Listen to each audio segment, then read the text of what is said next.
네, 오늘부터 예배소서의 말씀으로 하나님의 말씀 함께 나누고자 합니다. 현재 우리나라 축구 대표 선수 중에 가장 유명한 또 간판 스타라고 할 수 있는 선수가 있다면 손흥민 선수가 있겠죠. 영국 프리미어 리그로 이렇게 진출하면서 많은 성적을 이렇게 기록을 하게 된 것을 보게 됩니다. 그래서 그가 처음부터 근데 그렇게 활약을 할 수 있었던 선수냐? 그렇지 않죠. 처음에 이 토트넘이라는 팀에서 뛰게 될 때에 그와 또 감독에게 있었던 유명한 일화 한 가지가 있습니다. 아마 축구를 좋아하시는 분들은 아실 거예요. 손흥민 선수가 구단에 들어왔는데 이제 주전 경쟁을 펼쳐야 되잖아요. 뭐 들어왔다고 다 막 처음에 주전으로 뛸 수 있는 건 아니니까. 그래서 주전 경쟁을 이렇게 가져야 되는데 좀 어려움을 겪었습니다.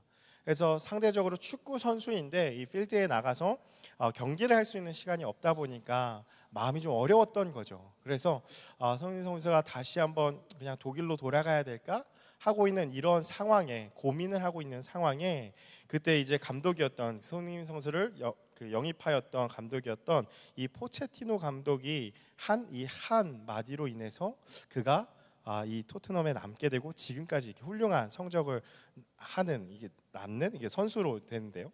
어떠한 이제 한마디였는가? 손흥민 선수에게 이렇게 얘기한 거예요. 가지 마라. 너는 나의 계획 안에 있으니까 가지 마라라고 얘기한 거죠.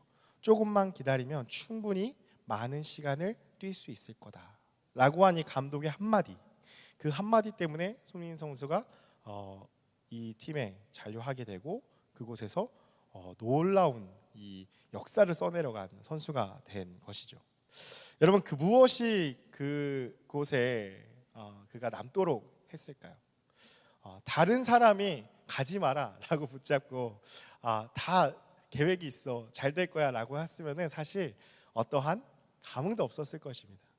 근데 그 팀에 누구를 발탁하고 누구를 주전 멤버로 내세우고 누구를 후보 선수로 하고 누구를 교체 카드로 쓰고 할 수 있는 권한을 가진 그 감독이 손흥민 선수에게 직접 다른 곳으로 이적을 하려고 하는 것을 고민할 때 가지 마라. 내 계획 안에 너가 있다 라고 하는 그 한마디가 그를 남게 한, 붙잡게 한 한마디가 되었다라는 것이죠. 여러분, 이 한마디에 참으로 공감이 되지 않습니까? 여러분이 어떠한 조직 안에 있을 때, 뭐 학교나 회사나 그런 조직들 안에 있을 때, 뭐 교회도 마찬가지죠. 근데 내가 딱히 할 일이 없다고 내 스스로가 느껴지는 순간, 그럼 어떻게 되죠? 더 이상 내가 그 조직에 있어야 할 이유를 찾지 못하게 되고 당연히 다른 곳에 눈을 돌리게 되어지죠. 여러분, 지금 여러분의 삶은 어떠십니까? 여러분이 거하는 회사와 학교와 또 교회 공동체도 그럴 수 있고요. 여러분은 어떤 마음으로 계십니까? 만족하고 계십니까? 아니면 내가 좀 쓸모없는 존재 같아 라고 하면서 내적 갈등을 겪고 계십니까? 여러분, 개인적인 어떤 상황에 있든 상관없이요, 지금 여러분이 있는 이 자리에 존재한다라는 것만으로도 사실 충분히 그런 만족을 얻을 수 있고 감사를 할 수 있습니다. 왜냐? 단 한 사람도 예외 없이 우리 모두는 하나님의 그림 안에, 하나님의 계획 안에 있는 자들이기 때문이죠. 그래서 여러분, 지금 여러분이 살고 있는 그 삶, 우리가 존재하는 그곳 모두 그 하나님의 부르심 가운데 우리가 존재하고 있다는 사실을 꼭 기억해야 합니다.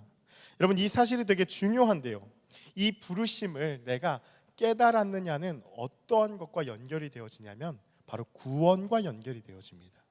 오늘 바울이요, 에베소 교회를 향하여서 이 한 가지 사실을 그들에게 전하고 있는 것을 볼 수가 있습니다. 에베소서 1장 4절 5절의 말씀인데요, 바울이 이렇게 에베소 교회에게 이야기를 합니다. 우리 같이 함께 읽겠습니다. 함께 읽어주세요. 시작. 곧 창세전에 그리스도 안에서 흠이 없게 하시려고 그 기쁘신 뜻대로 우리를 예정하사 예수 그리스도로 말미암아 자기의 아들들이 되게 하셨으니. 여러분, 4절 말씀 보시면은 곧 창세전에 그리스도 안에서 우리를 택하사, 하나님의 계획하심이 있다라는, 하나님의 그림이 있다라는 것을 이야기합니다. 그 앞에서 거룩하고 흠이 없게 하시려는 계획이 있다라는 거죠. 5절 말씀 보시면은 그의 기쁘신 뜻대로 우리를 예정하사, 하나님의 계획, 하나님의 그림이 끊임없이 있다라는 것을 바울이 에베소 교회에게 이야기를 합니다. 어떠한 계획이죠?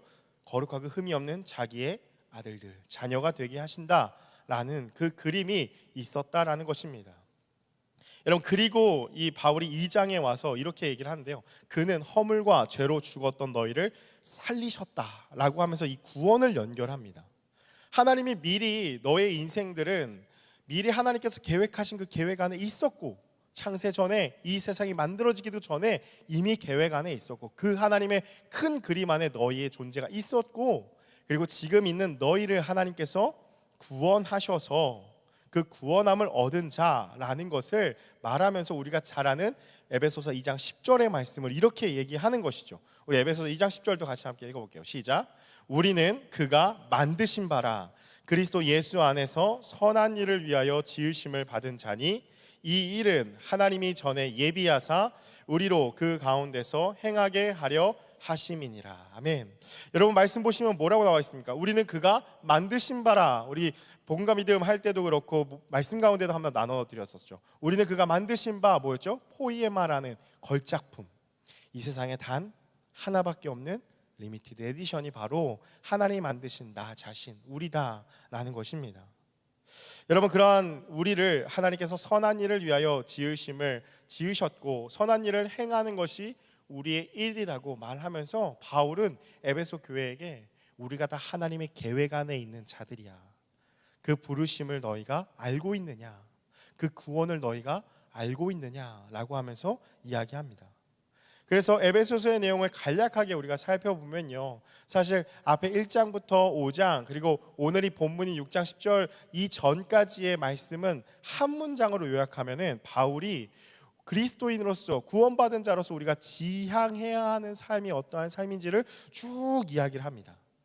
그리고 나서 이 6장 10절부터 본론적으로 그가 얘기하고자 하는 것은 무엇이냐면, 지금 그렇다면 우리가 지향해야 되는 삶은 이러한 삶인데, 그런데 지금 우리가 그리스도인으로서 살아가는 현실은 어떠한지, 그럼 이 현실 속에서 우리가 지향해야 될 이 삶을 어떻게 살아가야 되는지에 대해서 얘기하는 게 오늘의 본문 말씀이라는 것이죠. 그래서 교회, 가정, 사회생활 속에서 어떻게 하면 구원받은 그리스도인으로 살 수 있을까라는 것을 쭉 이야기를 하는 게 이 앞의 말씀이에요. 그래서 여러분, 에베소서 말씀을 계속 묵상해서 꼭 오셨으면 합니다.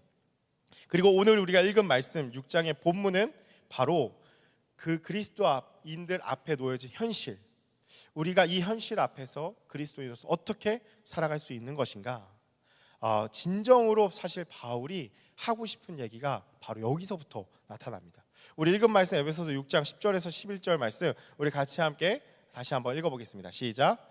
끝으로 너희가 주 안에서와 그의 힘 능력으로 강건하여지고 마귀의 관계를 능히 대적하기 위하여 하나님의 전신갑주를 입으라.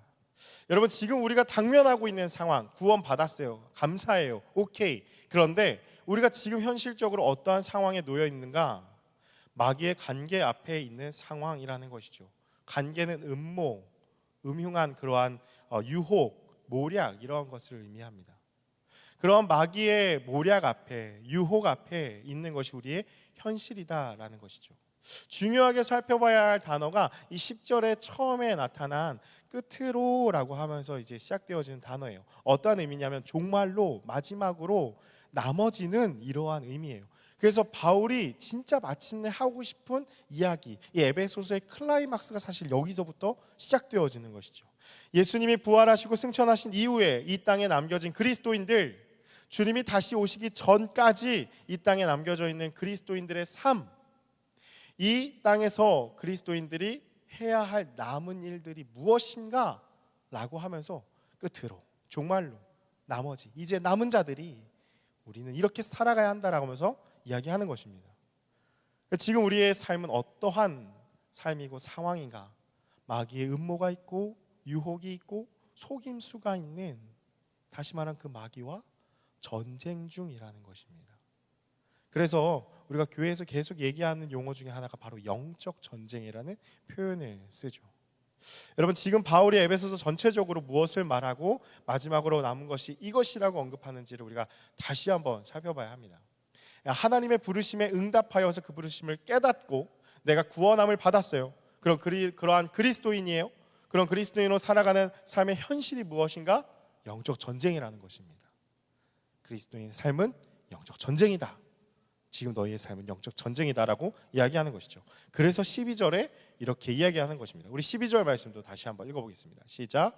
우리의 씨름은 혈과 육을 상대하는 것이 아니요 통치자들과 권세들과 이 어둠의 세상 주관자들과 하늘에 있는 악의 영들을 상대함이라.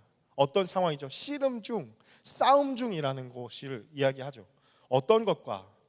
혈과 육을 상대하는 것이 아니라, 눈에 보여지는 저 사람을 상대하는 것이 아니라 그 사람 너머에 우리를 넘어뜨리려고 하는 악한 영들과의 싸움이다라는 것을 이야기합니다.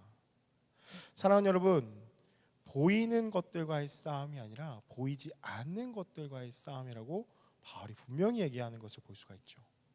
여러분, 우리가 이 사실을 정말 잘 분별해야 합니다. 마귀가 어떠한 일들을 행하는가 적을 알고 나를 알면 우리가 이길 수 있잖아요. 마귀는 어떤 일들을 하는가? 여러분, 먼저 하나님께서 행하신 일을 우리가 잘 생각해 봐야 되는데요. 하나님이 어떤 일을 행하셨는가? 예수 그리스도를 통해서 하나님과 우리와 막힌 담들을 다 예수님의 그 십자가의 사건으로 허물어뜨리셨죠. 그래서 하나님과 화해함을 우리가 회복하고 구원함을 받았죠. 그러한 구원함을 얻은 백성들이에요. 주님의 자녀들이 서로 하나 되고 함께 순전한 마음으로 믿음을 지켜나가는 것이 그리스도인의 삶이죠. 의와 진리와 거룩함으로 지으심을 받은 새 사람을 입어서 살아가는 것이 우리의 삶이라는 것입니다. 그런데 마귀는 어떠한 일을 하는가? 하나님께서 이렇게 행해 놓으신 일들을 다시 무너뜨리려고 하는 것이 마귀의 일들이라는 것이죠.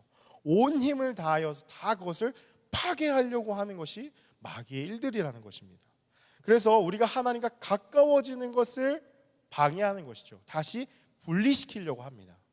하나님과 나 사이에 있었던 모든 벽돌로 인해서 하나님을 예배하고 하나님을 찬양하고 그 안에 참된 기쁨을 누리고 했던 것들을 다시 벽을 세워서 무너지게 한다라는 것이죠.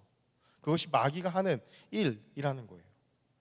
그래서 마귀가 하는 일은 하나님의 구원을 우리가 보지 못하도록 서로 분열하게 하고 갈라지게 하고 하나님이 이루신 것들을 끊임없이 저항하면서 우리가 그 하나님의 역사들을 보지 못하게 가리는 것이 마귀가 우리에게 실제로 행하는 일이라는 것이죠. 여러분, 그래서 우리가 살아가는 이 삶에 이 세상의 실체를 정말 잘 보아야 합니다. 어떤 것과의 싸움이냐면 보려는 자와 가리려는 자의 싸움입니다. 영적 전쟁을 다른 말로 얘기하면 이거예요. 우리는 계속해서 보려고 합니다. 하나님의 크신 영광, 하나님의 역사하심, 이 땅에 하나님 죽은 자가 아니라 영으로 살아계신 하나님이라는 것을 우리는 계속해서 보려는 자인데 마귀는 어떻게 해요? 계속해서 우리의 눈을 가리려고 합니다. 이것이 이제 실제적인 싸움이라는 것이죠. 그래서 우리가 구원을 받아서 깨닫는 것은 무엇이냐면 이 세상의 실체를 우리가 깨닫게 되어집니다. 우리가 구원함을 받았다, 하나님이 살아계신 것을 내가 깨달았다라고 하는 그 실제적인 고백 안에 그러면 내가 보이는 세상이 전부가 아니구나라는 것을 깨닫게 되어지는 것이죠. 보이는 것이 전부가 아니라 보이는 것 너머의 삶이, 우리 그래서 거룩할 때 영원이라는 거 함께 나누었잖아요. 그 영원이 있구나라는 것을 깨닫는 것이 구원이다라는 거죠. 그래서 하나님이 우리와 함께 하시는 것을 깨닫는 것입니다. 그런데 마귀는 그 이름대로, 마귀가 이제 헬라어로, 여러분 게임 좋아하시는 분들 아실 거예요. 디아블로가 이제 마귀 그 이름이에요. 그 뜻이 무엇이냐면 대적하는 자, 살인하는 자, 그리고 성경에는 거짓의 아비, 중요한 거, 이 사탄의 본질, 속이는 자예요. 속여요, 계속해서. 그게 사탄의 본질이에요. 우리를 속인다라는 거예요. 지금 이 세상이 전부인 것처럼 우리의 눈을 가리는 게 마귀의 역사라는 거죠. 그래서 하나님이 하신 일들을 생각하지 못하게 합니다. 그래서 지난 시간에 한번 추천해 드렸잖아요. 트루먼 쇼라는 그런 영화나 아니면 최근에 좀 몇 년 됐죠, 그것도. 근데 시사하는 바가 좀 있기 때문에 레디 플레이어 원, 이러한 스티븐 스필버거가 만든 이런 영화들 보시면 어떻죠? 가상 현실, 가상 세계를 가지고 주제를 가지고서 이렇게 좀 만든 영화들이에요. 여러분, 거기서 우리가 잘 발견을 하셔야 돼요. 그냥 보고서 재밌네, 근데 뭐가 재밌는지를 잘 보셔야 돼요. 영적으로 잘 분별하셔야 돼요. 마귀는요, 끊임없이 우리에게 VR을 씌우는 거죠. 현실 세계를 경험하게 합니다. 거기가 완벽하다고 자꾸 착각하게 만드는 거예요. 다시 말하면 뭐예요? 우리가 지금 살아가고 있는 현재 이 삶이 영원할 것이고, 이 안에서 우리는 부단히 노력하며 살아가야 될 것이고, 그것을 성취하고 살아가야 된다. 여러분, 이것이 멀리 있지 않습니다. 여러분의 인스타에 있습니다. 여러분, 인스타에 올라오는 수많은 스토리들, 카톡의 프로필들, 여러분, 어떠한 것들을 잘 분별하셔야 돼요.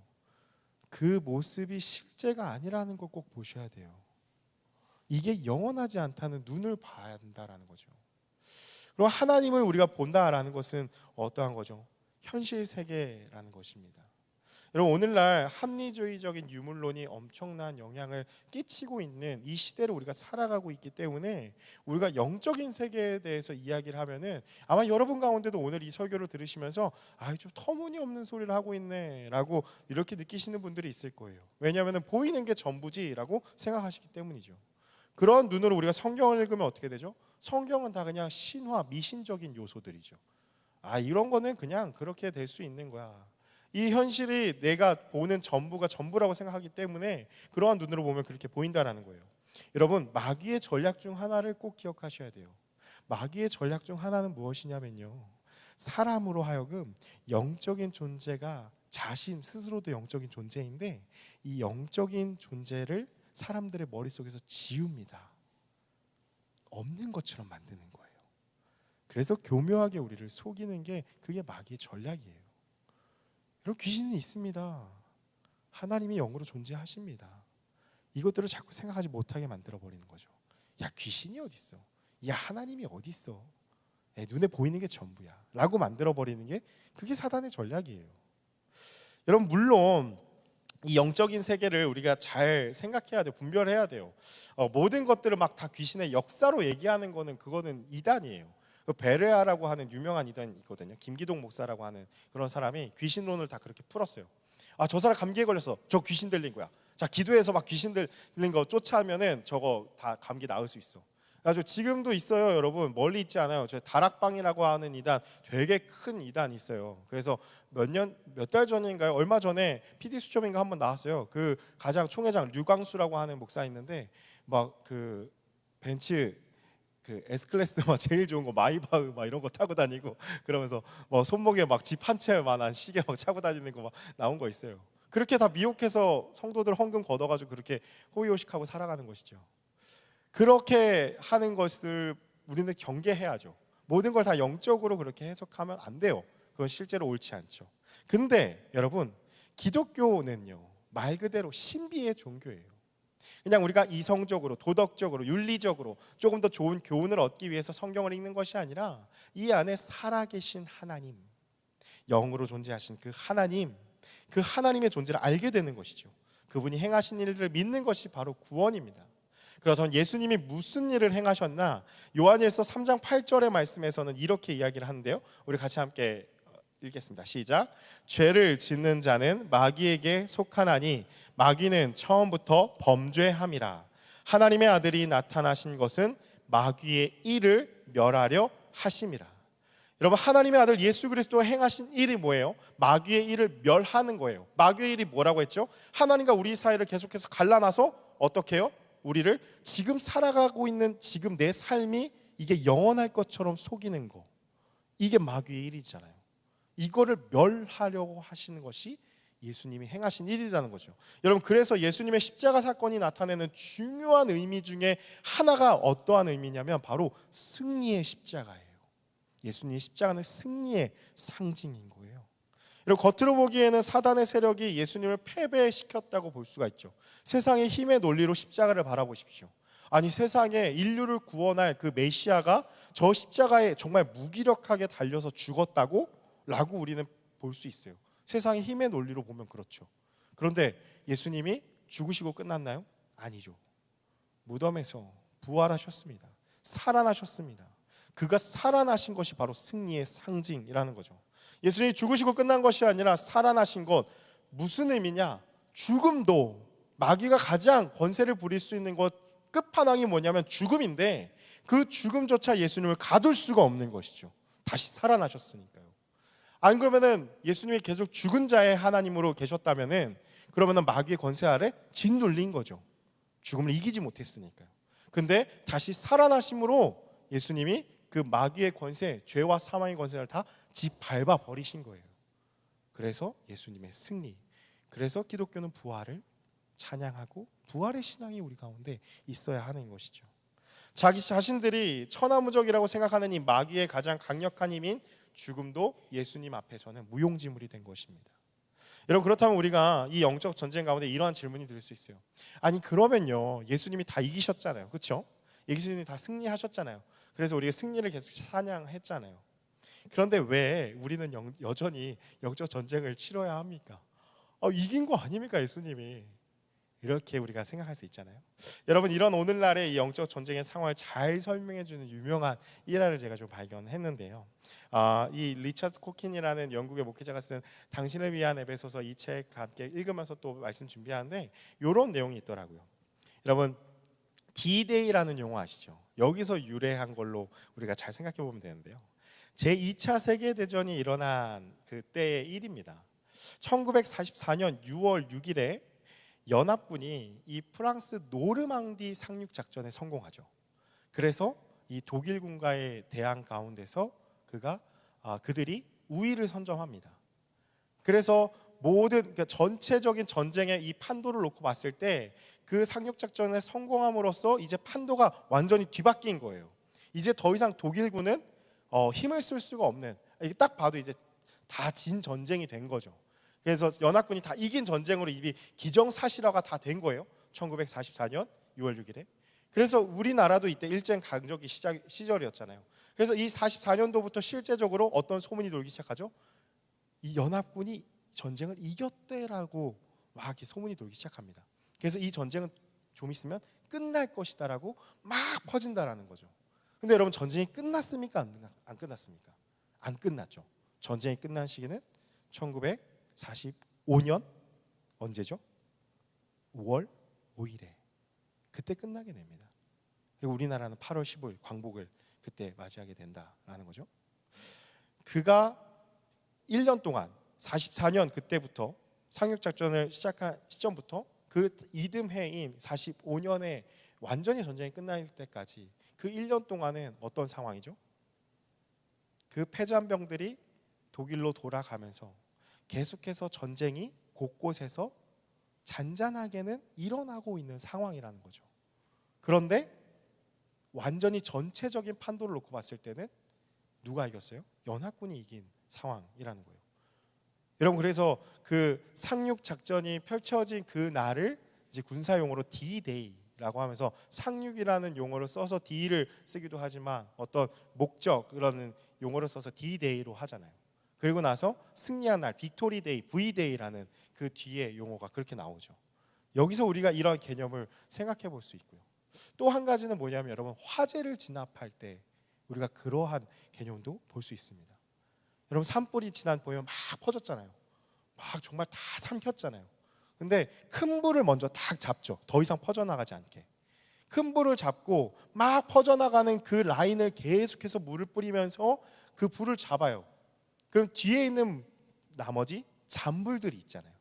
그 잔불들을 나머지 처리하는 작업이 계속해서 있다라는 거죠. 여러분, 우리가 살아가고 있는 이 세상 가운데 영적 전쟁도 이와 같다라는 것을 우리가 이해할 수 있다라는 거예요.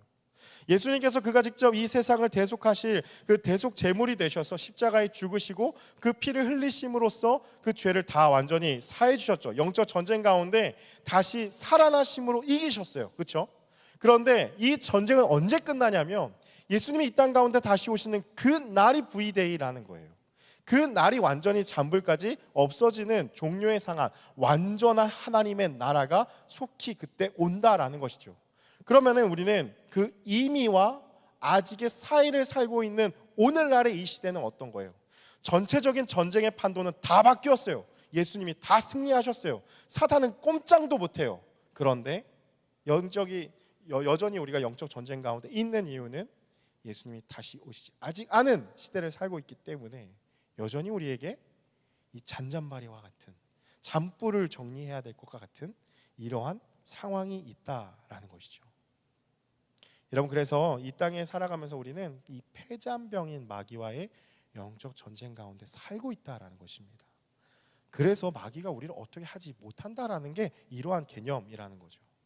그럼 우리에게 필요한 것이 무엇이냐? 그래서 바울이 오늘 이 6장에서 이렇게 얘기를 하는 거예요. 하나님의 전신갑주를 입어라. 근데 여러분, 오늘 우리가 조금 더 함께 집중해서 볼 것이 바로 그 앞에 있는 문장이에요. 우리 10절 말씀 다시 한번 보여주시면은 여러분 뭐라고 나와 있냐면요, 함께 읽어볼게요. 끝으로 너희가 주 안에서와 그 힘의 능력으로 강건하여지고, 이것을 먼저 이야기를 합니다. 여러분, 이 한 문장의 구조를 잘 파악하는 것이 중요한데요, 먼저 무엇을 말합니까? 너는 강건해지라고 말하는 것이죠. 근데 여러분, 이것이 2인칭 너희들은 복수로 써져 있어요. 수동태 현재 명령형이에요. 너희들은 강하게 되어라 라고 이야기한다라는 거죠. 너희는 강해져야 돼, 너희 스스로를 강하게 해라 라는 능동태로 쓰인 게 아니라 너희는 강하게 되어져야 한다라고 이렇게 이야기한다라는 거죠. 여러분, 내가 스스로 단련을 해서 강하게 되는 것이 아니라 이 강함이 외부에서 온다라는 것입니다. 내가 막 열심히 운동을 하고 내 힘을 막 길러서, 체력을 길러서 몸에 좋은 음식을 먹으면서 강하게 만드는 것이 아니라 나의 강한 힘은 철저히 외부에서 온다라는 거죠. 외부가 어디죠? 바로 앞에 쓰여진 주 안에서, 주 안에서, 그리고 주님의 권능의 그 힘 안에서 강하여져라 라는 것이죠. 여러분, 잘 이해해야 합니다. 강하여지는 것은 누가 할 일이에요? 강해지는 것은 누가 해야 되죠? 그건 우리가 해야 될 일이에요. 그렇죠? 그런데 강하게 되는 것은 누구의 역사예요? 하나님의 역사라는 것이죠. 여러분, 그래서 이거를 잘 분별해야 돼요. 우리가 적극적으로 해야 할 일은 우리가 강하여지는 것이죠. 근데 그 강함은 어디서 오는가? 하나님에게서부터 온다라는 거죠. 여러분, 하나님의 일은 하나님이 하신다라는 말 들어본 적 있으시죠? 그래서 우리가 때로는 이 개념을 오해할 때가 너무나 많아요. 맞는 말이죠. 근데 잘못된 오해는요, 이런 거예요. 하나님의 일은 하나님이 하시니까 나는 아무것도 할 일이 없어. 하나님 그냥 해주세요. 저는 뭐 그냥 그렇게 부탁, 청탁하는 기도만 할 뿐이죠. 알아서 하십시오. 여러분, 근데 이러한 마인드가 발전되면 어떻게 되죠? 나는 왜 이렇게 죄를 져야 됩니까, 주님? 나는 왜 이렇게 타락해야 됩니까? 내 인생이 왜 이럽니까? 주님, 왜 이렇게 나를 만드셨습니까? 라고 하면서 하나님의 탓을 돌려요. 여러분, 이거를 잘 분별하셔야 돼요. 우리에게 하나님께서 자유의지를 주셨죠. 그 책임을 하나님께 돌릴 수 없어요. 그 죄를 누가 진 겁니까? 너가 지었습니다. 그 죄는 하나님이 짓게 하시지 않았어요. 우리가 선택해서 우리가 지은 죄예요. 그걸 잘 분별해야 되죠. 근데 그거를 지지 않을 수 있는 힘을 하나님께서 주신데 우리는 그것을 간구하지 않고 싸워나가지 않았다라는 거죠. 여러분, 이러한 오해가 있으니까 우리가 성경을 이렇게 적용하고 힘들어하는 거예요. 하나님이 영적 전쟁 가운데 승리하셨는데 왜 내 삶에는 고난들이 있지? 왜 내 삶은 이렇게 힘들지? 왜 이러한 마음들이, 왜 이러한 삶이 반복되어야 하지? 여러분, 아까도 말했듯이 우리의 삶은요, 잔불이 남아있다라는 거죠. 그래서 여러분, 그리스도인의 삶은요, 잘 이해하셔야 돼요. 실제적으로 고난이 없는 것이 아닙니다. 고난이 없는 것이 아니라 고난에도 불구하고 우리가 복음을 붙잡고 믿음으로 승리하는 것이 그리스도인의 삶이라는 거죠. 그러한 믿음을 지키는 것이 그리스도인의 삶입니다. 여러분, 그래서 인생의 목적이 무엇이냐면, 우리가 지난 시간 거룩을 나눈 이유가 있어요. 인생의 목적은 고난이 없는 행복이 아니라 인생의 목적은 고난 속에서도 믿음을 지키는 거룩입니다. 우리가 자꾸 이거를 이해하지를 못하니까, 하나님은 이렇게 말씀하셨는데 이것을 오해하니까, 예수 믿는데 왜 이렇게 내 삶에 고난이 있지? 기도했는데 왜 이렇게 힘들어요? 왜 내 삶에, 나 이렇게 성경 읽고 나 예배도 열심히 드리는데 왜 내 삶엔 여전히 고난이 있습니까? 행복을 찾고 추구하니까 고난에 대해서 문제가 되는 거죠. 근데 성경은 결코 그렇게 이야기하고 있지 않습니다. 너의 삶에 고난이 있으나 그것을 견딜 수 있고 이겨내길 수 있는 힘을 하나님께서 우리에게 부어주신다라는 거죠. 그래서 인생의 목적은 행복이 아니라 거룩이라는 것입니다. 여러분, 그렇다면 우리가 잘 분별해야 될 것은, 우리의 인생은 내가 혼자 한다는 것도 잘못이죠. 내가 열심히 살아가야 돼? 잘못이죠. 반대로 나는 아무것도 하지 않고 주님이 모든 걸 다 하신다라고 하는 것도 잘못이에요. 하나님께 책임을 돌리는. 그렇다면 주 안에서 그분의 힘과 능력으로 강하게 되는 것은 그럼 어떠한 것인가? 그럼 먼저 하나님을 알아야 합니다. 그리고 내가 그 앞에서 누구인지를 알아야죠. 여러분, 첫 번째로 하나님은 어떤 분이신가? 하나님은요, 온 세상을 창조하시고 다스리시는 큰 능력의 이 하나님이라는 사실을 우리가 알아야 합니다. 에베소서 4장 13절의 말씀에 이렇게 이야기를 하는데요, 자막을 통해서 보시면요, 우리가 다 하나님의 아들을 믿는 것과 아는 일에 하나가 되어 온전한 사람을 이루어. 우리가 하나님을 믿어요. 근데 하나님은 어떤 분이신지를 알라라는 거예요. 알고 믿어야 돼요. 근거를 가지고 믿는 거예요. 하나님 믿습니다. 살아계신 거 믿습니다. 그럼 우리는 살아계신 하나님만 고백하고 있는 거죠. 근데 이 살아계신 하나님이 어떠한 일을 행하셨는지, 어떠한 능력과 권세가 있으신지 우리가 그것을 실제로 알지 못하기 때문에 하나님을 못 믿어온 분으로 행한다라는 거예요. 여러분, 하나님은 크신 하나님이십니다. 모든 일을 다 가능케 하시는 하나님이세요. 우리가 그 하나님을 신뢰하고 있다면 내 삶에 어려운 문제가 닥쳐왔을 때 모든 것을 가능하게 하시는 하나님을 신뢰하고 그분 앞에 나아갈 수 있게 된다는 것이죠. 여러분, 그래서 우리가 먼저 해야 할 것은 하나님이 어떤 분이신지를 알아야 한다라는 것이죠. 그래서 베드로후서 3장 18절 말씀에도 그러한 말씀이 있어요. 예수 그리스도의 은혜 그리고 그를 아는 지식에서 자라가라라는 말씀이 있어요. 그리고 두 번째는 그 하나님과 우리와의 관계를 알아야 합니다. 여러분, 우리는 누구입니까? 이 땅에 그냥 혼자서 존재하는 자들입니까? 아니죠. 지난주에 함께 나눈 대로 성령이 우리와 함께 하십니다. 하나님의 자녀라는 거예요. 주님께 속한 자입니다. 그 위대하신 하나님이, 그 크고 권능의 하나님이 하나님과 나 멀리 떨어져 있는 것이 아니라 내가 하나님의 자녀로 주님께 속한 자가 되어서 그분이 나와 함께 하심으로 위로부터 부어주시는 그분의 힘과 능력을 우리가 강하여진다라는 것이죠. 그러니까 나는 그 어떠한 것과도 비교할 수 없이 강한 존재가 될 수밖에 없는 것입니다. 여러분, 이것이 바로 구원의 확신입니다. 여러분, 그래서 우리가 날마다 점검하면서 필요한 것은 무엇이냐면 부르심이라는 거예요. 내가 누구에게 속해 있는가? 누가 날 불렀고 누가 나의 삶을 인도하는가? 내 삶이 누구의 계획 안에 있는가? 얼마나 내가 믿음으로 이것을 받아들이고 고백하고 알고 있는가가 바로 그 힘과 능력으로 강해질 수 있느냐 아니냐의 차이라는 것이죠. 여러분, 이것을 깨닫고 알게 되는 그 시간이 날마다 여러분이 삶 속에서 말씀과 기도로 나아가는 시간이고 이 예배의 시간입니다. 여러분, 하나님을 만나는 이 시간들을 통해서 그 하나님의 힘과 능력을 우리가 얻게 되고 지혜를 얻게 되고 의지를 얻게 되고 강하여지는 시간이라는 거예요. 여러분, 그 강함으로 내 삶에 일어나는 일들을 영적으로 우리가 분별할 수 있고요, 저게 저 사람이 나에게 이렇게 행하는 것이 저 사람과 나의 싸움이 아니라 지금 나를 뭘로 보고 이런 소리를 해? 이렇게 반응하는 것이 아니라 그 뒤에 있는 마귀가 나를 건드리고 있구나 라는 것을 보면서 영적 전쟁을 이루어 나갈 수 있다라는 것이죠. 여러분, 어떨 때요? 바로 예수님의 승리를 선포하며 우리가 그 영적인 눈을 가지고 할 수 있는 이 예배의 시간, 말씀 개인의 묵상의 시간이 그러한 힘과 능력을 얻는 시간이다라는 거죠. 여러분, 그래서요, 예배는 여러분 아무것도 아닌 것 같이 보여지지만 실로 위대한 시간입니다. 여러분, 이 예배에 그냥 한번 가볍게 여러분 그냥 앉아 있다가 가는 것 같잖아요. 결코 가볍게 여길 수 있는 시간이 아닙니다. 영적인 세계를 안다면요, 이 예배 한번 빠지는 것이 내 삶에 얼마나 큰 영향력을 미치는지를 알게 된다라는 거예요. 왜? 힘을 못 받잖아요. 그러니까 그냥 무기력하게 패배할 수밖에 없는 것이죠. 사랑하는 여러분, 말씀을 마무리합니다. 여러분, 우리가 치러야 하는 이 영적 전쟁을 능히 감당할 수 있는 이유가 무엇이냐면 바로 예수님의 승리라는 사실을 꼭 기억하십시오. 여러분, 그래서요, 영적 전쟁은 마치 끝이 굽어진 터널을 가는 것과 같습니다. 여러분, 어떤 터널을 들어갔을 때 끝이 굽어져 있으면 어떻게 되죠? 터널을 시작하는 입구에서 터널 끝이 안 보여요. 그렇죠? 그러니까 터널이 깜깜할 수밖에 없죠. 근데 끝이 이렇게 굽어져 있으니까 가도 보이지가 않아요. 가도 어둠뿐이고 빛이 안 보이니까요. 언제 끝날지 모른다라는 거죠. 그런데 분명한 사실은 무엇이죠? 끝은 반드시 있다라는 것입니다. 터널이기 때문에요. 동굴이 아니라 끝없이 들어가는 동굴로 막혀 있는 곳이 아니라 끝이 있는 터널이기 때문에 그 전쟁의 끝에는 무엇이 있는가? 바로 예수님의 승리입니다.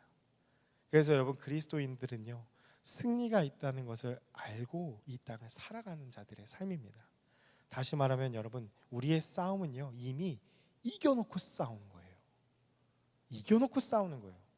여러분, 제가 그 군대를 이기자 부대를 나와가지고 맨날 경례가 이기자 이렇게 했는데 뭐 그런 슬로건이 항상 붙어져 있었어요. 이겨놓고 싸운다. 이겨놓고 싸운다. 여러분, 이게 손자병법에 나오는 말이죠. 이겨놓고 싸우는 거예요. 우리의 삶은 이겨놓고 싸우는 그러한 삶이다라는 거죠.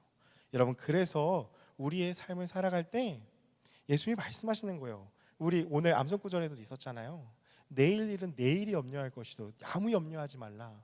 불안해하지 말라. 위축되지 말라. 너의 삶 두려워하지 마. 예수님이 말씀하시는 그 이유가 뭐냐면은 내가 다 이겼다는 거예요. 하나님이 다 이기셨다는 거예요. 그러니까 너 두려워하지 마라. 위축되지 마라. 내일 일을 위하여 염려하지 마라.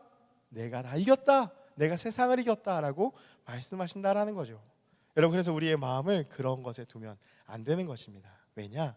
예수님이 이미 이기신 싸움이기 때문입니다. 여러분, 제가 좋아하는 찬양 가사 중에 이러한 찬양인데요. 살아계신 주 나의 참된 소망. 여러분 아실 거예요. 살아계신 주 나의 참된 소망. 근데 여러분, 이게 번역이 좀 아쉽긴 해요. 왜냐면은 이 번역 때문에 우리 한국어 가사도 되게 은혜가 있는데 영어 가사를 보시면은 여러분, 이 승리가 확실하게 드러납니다. 그래서 자막을 좀 부탁했는데요. 한번 자막을 띄워주시면요, 이게 후렴 가사예요. 살아계신 주, Because you live, I can face tomorrow. 여러분, 어떠한 뜻이요? 그분이 살아계심 이퀄 승리. 그분이 승리하셨기 때문에 우리는 내일을 마주할 수 있고 우리에게 내일이 있는 것이고, 그분이 승리하셨기 때문에 all fear is gone. 모든 두려움들이 다 떠나갈 수 있는 것이죠. 왜요? 사망 권세를 이기셨으니까요. Because I know He holds the future. 그분의 손에 미래가 있기 때문에, 승리하신 그분이 계시기 때문에 우리의 삶은 마음 평안하게 그 전쟁 가운데서도 걸어갈 수 있다라는 것이죠. And life is worth the living just because He lives. 너무 강렬한 되게 가사죠. 그분의 승리가 있기 때문에, 그분의 살아계심이 있기 때문에 우리의 삶은 충분한 가치가 있고 존귀한 삶이다라는 의미입니다. 여러분, 이것을 안 바울이 고린도 교회를 향해서 이렇게 고백합니다. 이 고백으로 여러분을 격려하며 말씀을 마치겠습니다. 고린도서 15장 57절 58절 말씀 우리 같이 함께 읽겠습니다. 시작. 우리 주 예수 그리스도로 말미암아 우리에게 승리를 주시는 하나님께 감사하노니, 그러므로 내 사랑하는 형제들아, 견실하며 흔들리지 말고 항상 주의 일에 더욱 힘쓰는 자들이 되라. 이는 너희 수고가 주 안에서 헛되지 않은 줄 알미라. 여러분, 이 58절 말씀이 단순히 여러분 열심히 교회 봉사하십시오, 열심히 일하십시오, 돈 버십시오 막 이런 격려가 아니에요. 우리의 삶의 영적 전쟁 가운데 우리가 기쁨으로 담대하게 위축되지 않고 잘 살아갈 수 있는 이유가 뭐냐면 57절의 말씀에 뭐라고 나와 있어요? 우리에게 승리를 주시는 하나님께 감사하노니, 예수님의 승리가 있다라는 것입니다. 사랑하는 여러분, 우리는 영적 전쟁 중입니다. 이 사실을 꼭 기억하셔야 돼요. 마귀는 호시탐탐 우리를 무너뜨리도록 계속해서 노립니다. 아마 여러분 한 주간의 삶 가운데도 그러한 삶을 살고 오신 분들 계실 거예요. 무너져 계신 분 계실 거예요. 어떤 자의 한마디로 인해서, 어떤 상황 때문에, 어떤 일들로 하나님 찾아야 되는데 아는데 자꾸 무너져 계신 분이 있을 거예요. 여러분, 근데 걱정하지 마십시오. 우리가 잠시 넘어질 수는 있어요. 그런데 시편 고백과 같이 아주 엎드려지지 아니함은, 완전히 패배해서 백기를 들지 아니함은, 우리의 전쟁은 예수님이 승리하셨기 때문입니다. 여러분, 그분 안에서 그분의 힘과 능력으로 강해져서 우리에게 맡겨진 삶, 이 사명을 끝까지 싸워나가는, 잠부를 다 처리하면서 밟아나가는 그 마귀의 모든 대적, 모든 괴계, 그런 유혹들에서 담대하게 승리하며 선포하며 나아가는 저와 여러분의 삶이 되기를 주님의 이름으로 축복합니다. 여러분, 이 시간에 우리 같이 찬양하고 기도하기